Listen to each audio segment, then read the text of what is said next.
Primetime Seniors is brought to you by Home Helpers, committed to keeping you safe and independent at home.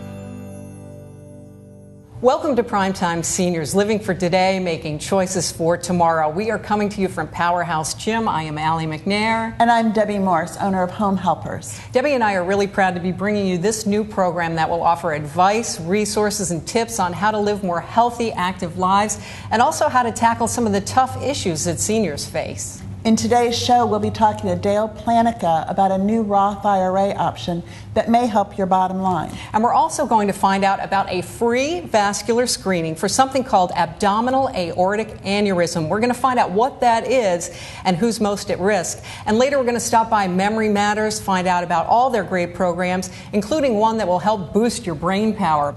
But first, how often do you stretch? Is it once a week? Once a month, maybe only when it hurts? Stretching increases muscle flexibility and can reduce the likelihood of injury and leave you with an overall sense of well-being. We had a chance to talk with Chris Parks. He's a personal trainer here at Powerhouse Gym, and he was able to show some great stretches.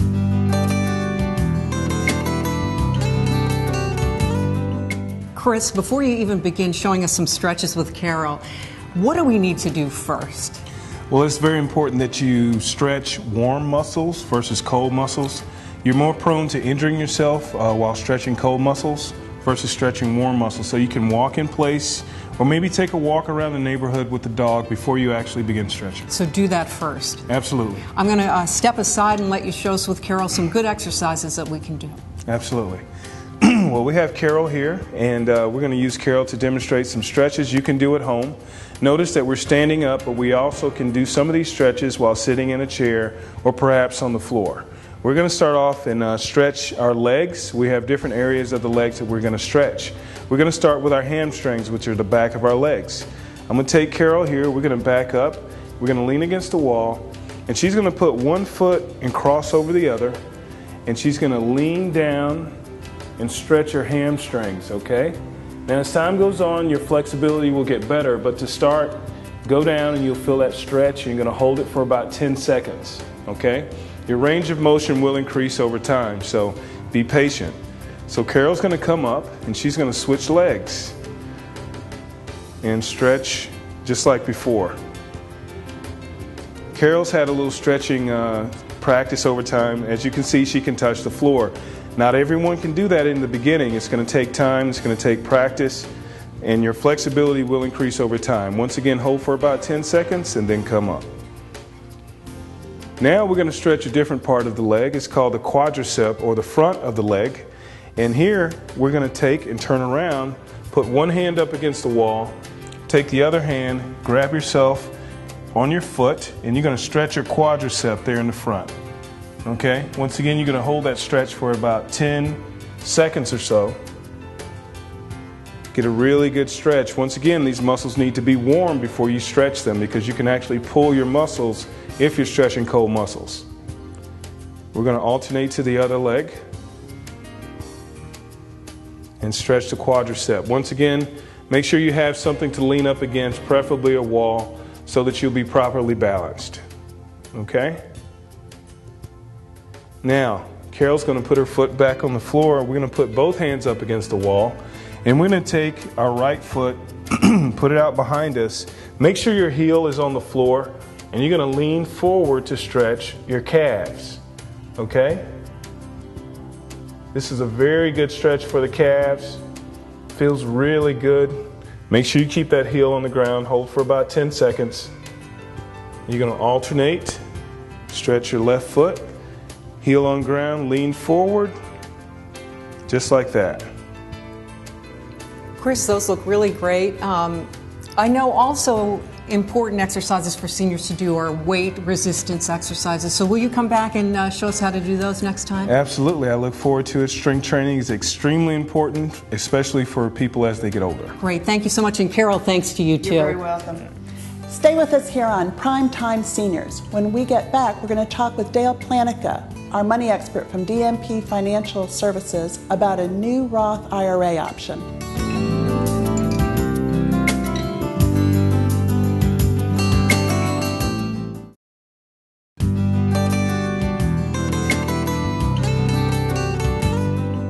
Welcome back to Primetime Seniors. How well is your IRA working for you?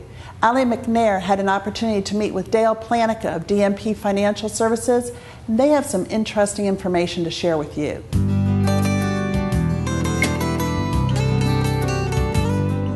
Thanks a lot, Debbie. You know, sometimes figuring out the difference between IRAs, traditional Roth IRA, can be a little bit confusing. So we have an expert here, as you mentioned, Debbie. Dale, Roth IRA, we hear that terminology versus traditional IRA. What's the difference?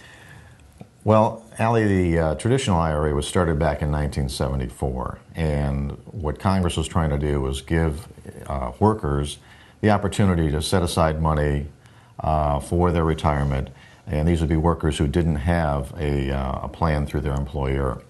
And that was in 1974, and through the years it developed and became more and more popular. The idea was that you set aside money on a pre-tax basis, but when you took that money out later, it was taxable, as well as all the earnings on that was taxable. In 1997, Senator Roth introduced a bill, so he got the name on the IRA, but it was a Roth IRA was introduced.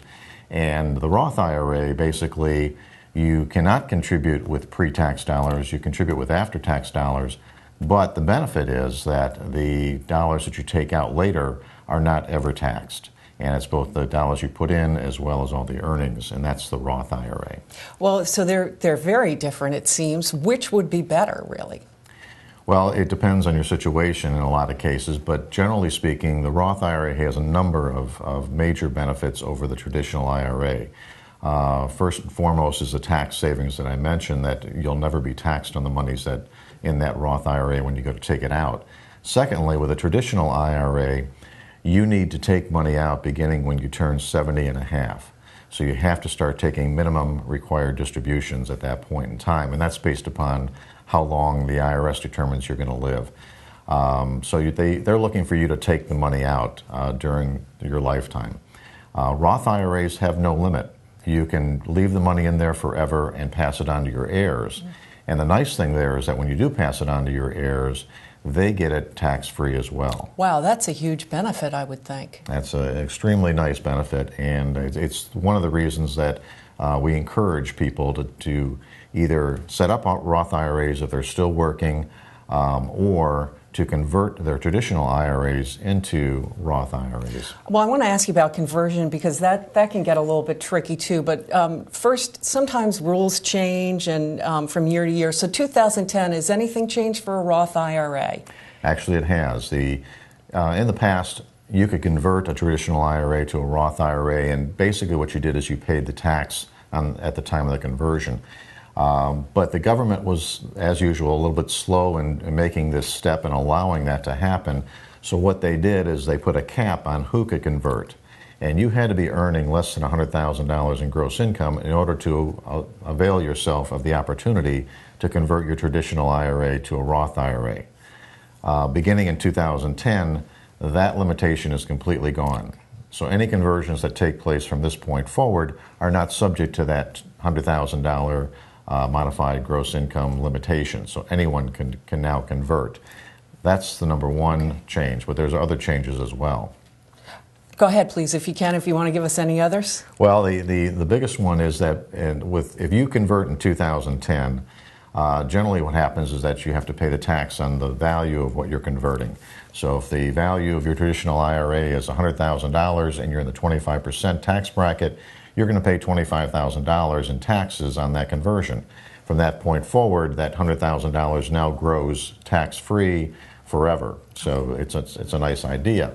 What the Congress has deemed as a good idea, given the economic times, is that in 2010, if you convert, you have an opportunity to either pay the tax in 2010, or you can pay the tax on that $100,000 conversion over the next 2 years, 2011 and 2012. So it allows you to defer the payment of that conversion tax, if you will. Well, how do I figure out, or how does anyone out there figure out if they should convert and pay right away, or do the delayed payments 2011, 2012? How do you figure that out? Well, that's where your tax advisor comes into play. You really want to take a look at what your situation might be. You may be going into a period where taxes are going to be less in 2011 and 2012 because maybe you stopped working. And all your income is just from your retirement, and so you may drop down to a tax bracket that's lower. So you'd want to push those tax payments until then because it's based on the tax rate at the time you recognize that income. So you really have to kind of go through the numbers and really talk to your advisors. What should people do, having listened to you now, getting some information? What do you recommend people do from here? Well, I think the Roth IRA is a tremendous vehicle. Anything you can do tax-free in these days is a tremendous vehicle for young people as well as someone that's looking to convert. If you're a young person starting out, or if you have grandchildren or children that are just getting into the working market, really encourage them to set up a Roth IRA as opposed to a traditional IRA. Because down the road, I think we all believe that taxes are not going to be going much lower. They're going to be going up. So they'll be paying no tax on that money when they really need it. For those of you that might be looking to convert because you've had a number of IRAs and you now want to try and convert those into a Roth IRA, again, you want to talk to your financial advisors, look at your whole picture, determine, do I really need to take monies out? Then maybe I should have a Roth IRA and try and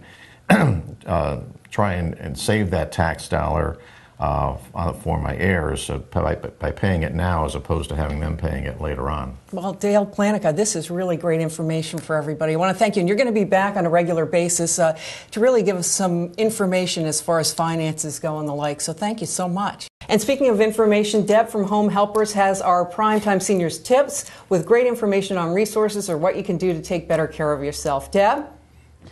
These days, we're all trying to save money. Here are our top 5 prime time tips. Number 1, quit idling. Save gas by mapping out your errand route to cut down on left-hand turns so you're not idling as much. Number 2, turn down one thermostat.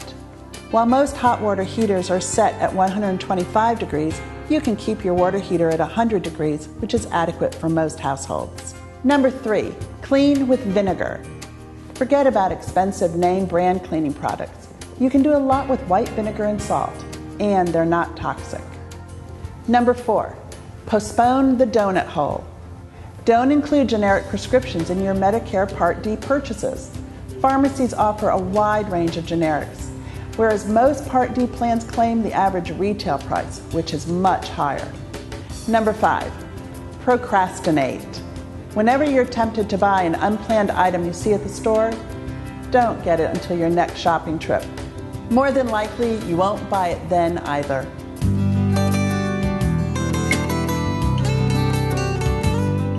Do you know how healthy your vascular system is? The vascular system is made up of veins and arteries that carry oxygen-rich blood to your body's organs, to your brain, and to your legs. Now, as we age, plaque and cholesterol build up in arteries, and that can cause some serious health problems. Here to talk more about that is Dr. Castle. He is a cardiovascular thoracic surgeon at Hilton Head Hospital. What kind of surgery do you do here, doctor? I perform a vast array of procedures that correct blocked heart arteries and defective heart valves, also lung cancer cases, and a lot of vascular surgery to repair blocked arteries and defective veins. But we also repair what is known as a silent killer, which is an abdominal aortic aneurysm. What is an abdominal aortic aneurysm? The aorta is the largest artery in the body. In the abdomen, it tends to want to thin out and balloon out, and as it continues to do this, it will eventually rupture. And if it does, it's only about a 20% chance of survival, which means 80% of the people who rupture will die. Who's most at risk of developing one of these? Well, we all are, but the people who are at high risk are men that are over 55 and women over 65. And especially so if they have a history for smoking or high blood pressure, and or if they have a family history of an abdominal aortic aneurysm. What do you do to repair an abdominal aortic aneurysm? Well, conventionally, there's an open abdominal procedure where we replace the defective segment of the aorta with a vascular graft. Fortunately, now we can do the same thing with minimal invasive surgery with a small incision in both groins, and this just constitutes me in the hospital just overnight. Is there any way to know, would I have any pre-warning signs that I have one of these or one's developed? Unfortunately, no. That's why we call it the silent killer. And what do I do then to find out if I have one? Well, if you believe that you're at high risk, next time you go to your doctor's office for an examination, make sure that the abdomen is palpated. The aneurysm feels like a beating heart in the abdomen. There's also vascular screening clinics, or just screenings that are done around the areas, and to go to those and have the abdomen palpated is a good idea too. Sometimes they'll also do ultrasounds to find out for sure. And you have some of those coming up, do you not, the screenings? We have a screening in Coastal Carolina Hospital in August, and there's one at Hilton Head Hospital in September. Great. Well, Dr. Castle, I want to thank you so much for this important information. Glad to be here. Coming up. If you forget your keys somewhere, don't worry. If you forget what the keys are for, you need to worry.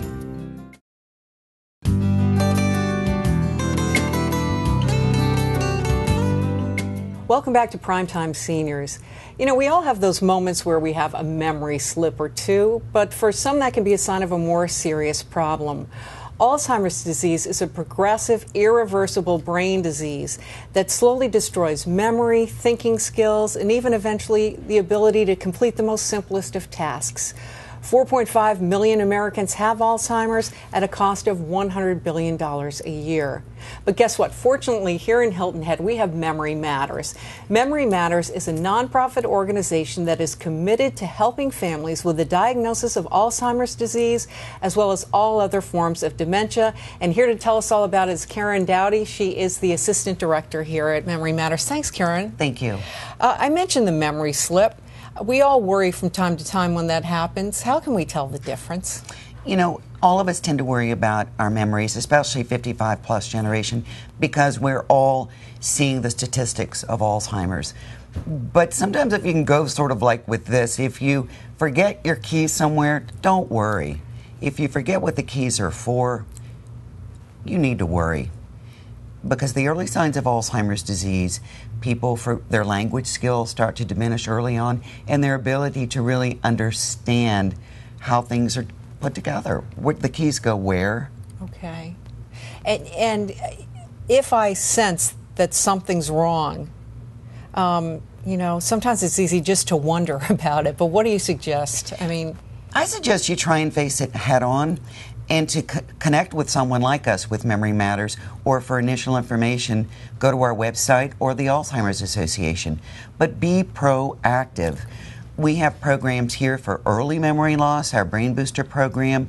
I would go get a great diagnosis, know what you're facing. Those are two of the first steps. You mentioned the Brain Boosters program. What does that involve? Brain Boosters is a program we started about 4 years ago, and we were getting more and more calls of people who weren't facing second stages of dementia or Alzheimer's, but again, we're just concerned about their memory, and they wanted to know, can I learn tools to help me? So you provide that. We do. But you're also here, as I mentioned, for the families of people with that diagnosis. And the reason we say families is you're here for the caregiver and the person that's been diagnosed, correct? Absolutely. This journey involves more than one person. It involves a spouse and obviously other family members and friends. So we're here to support the caregivers. We have weekly support groups, and we also have our social day program for the people that have been diagnosed to give that caregiver a much needed break. And that's a case where if you're a caregiver 24/7, there are times where you just have no time to do anything else. Is that right? So this allows them to do that. Absolutely. I mean, if you can imagine not being able to go to the grocery store. I've had caregivers tell me that their loved ones, and again, it's part of the disease, will follow them to the bathroom and wait outside the door or wonder what they're doing. So it's hard to take a shower. Right. And as far as the person that comes in, that is the person with Alzheimer's, what kinds of things do they do here? Our program, many people ask us, oh, isn't it like caring for children? These people have a rich, rich history, and we really tap in on that history. We do a very in-depth evaluation before we accept someone into the program, so we know about their background and their likes and their needs and their wants. And the program focuses, the activities are very adult-like, competitive. There's music, there's pet therapy, so it's a very active day. Good. However, if someone needs a nap, we're able to accommodate them. How many staff people do you have here, and what about volunteers and the roles they play? Well, presently we're running this big organization with 4.5 staff members. So we are volunteer driven. We need volunteers all the time in many categories. We need them to help us with the program. We need help with fundraisers and just doing some secretarial needs. Great. So this would be a good place if you're looking for something to do to really make a difference. Well, I would say it's the best place. Okay, and I'm not going to argue with you on that. Karen, this is an organization that has really evolved. You're in a beautiful facility now. Talk about that if you could. Absolutely. We started 13 years ago, a grassroots effort as a nonprofit here. Through that evolution, we've been blessed to have several churches on the island house our daily program. However, we've never been under one roof with the staff and the day program and support groups. So in December of 2009, we were able to open this 7,000 square foot facility to accommodate longer hours for the program and for the staff to be under one roof. This is a beautiful facility. I am so thrilled that Memory Matters is here in Hilton Head. Want to encourage everybody to check in with you via the internet, or can they just pop in and visit? Absolutely. We're here from 8:30 to 5, okay, Monday through Friday. They can call and make an appointment if they need to see us on the weekend. Well, Karen Dowdy, I want to thank you so much for your time. Thank you so much. And we want to thank you for watching this edition of Primetime Seniors. Thanks to Debbie Morris of Home Helpers. Thanks to Dale Planico of DMP Financial Services, Hilton Head Hospital, Powerhouse Gym, and of course, Memory Matters. And until next time, live Primetime, seniors.